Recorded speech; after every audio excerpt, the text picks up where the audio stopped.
ስንገለንም ለሁሉ ድንቅ የሚሆን የጽንሷን ነገር እንዲህ እያልን እንመርምራ።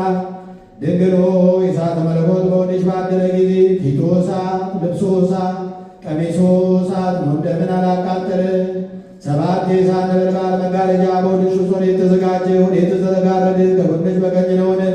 ወይስ ከጎንሽ በግራ ነውን? ትንሽ አካል ስትሆኝ የሚያንጸባርቅ እንደ እሳት የሚከበው ኪሩቤል የተሸከመው ዙፋን በሆድሽ ውስጥ ወዴት ተዘጋጀ? ወዴትስ ተተከለ? ታናሽ ሙሽራ ስትሆን ከገረድነት ጋር እናትነት እንደምን ያለ ነው? ከስፋት ጋር የሆን መጥበብ እንደ ንብ ያለ ሩካቤ ከቃል ድምፅ የተገኘ ጽን ከድንግልና ጋር አንድ ይሆናል። ይህንን ባሰብኩ ጊዜ ዲናሄ ልጅሽን የባሕሩን ጥልቅነት ሊዋኝ ይወዳል።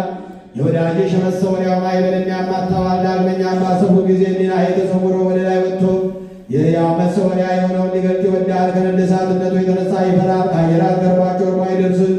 ይህንንም ባሰብኩ ጊዜ ዲናሄ በነፋስ በሻው ተጭኖ በምስራቅና በምዕራብ በሰሜንና በደቡብ በዳርቻው ሁሉ ሊበር ይወዳል። የፍጡራንን አኗኗር ያይ ዘንድ ያሉትንም ጥልቅነታቸውን ይለካ ዘንድ የሰማይ ርዝመቱን ያውቅ ዘንድ በሁሉ ይዞራል። አግቶት ወደ ቀደመ አኗኗር ይመለሳል። አሁንም ገናንነቱን አንመርምር፣ ጥልቅነቱንም አንተራቀቅ። የገናንነቱን መጠን ለማመስገን የነቢያትና የሐዋርያት አንደበት የማይቻለው ነው። የማይደፈር ግሩም ነው፣ በእኛ ዘንድ ግን ትሑት ነው። የማይገኝ ልዑል ነው፣ በእኛ ዘንድ ግን አርአያ ግብር ይነሣል። የማይዳሰስ እሳት ነው፣ እኛ ግን አየነው ዳሰስነው፣ ከእርሱም ጋር በላን ጠጣን። አሁንም እንዲህ እያልን እናመስግን።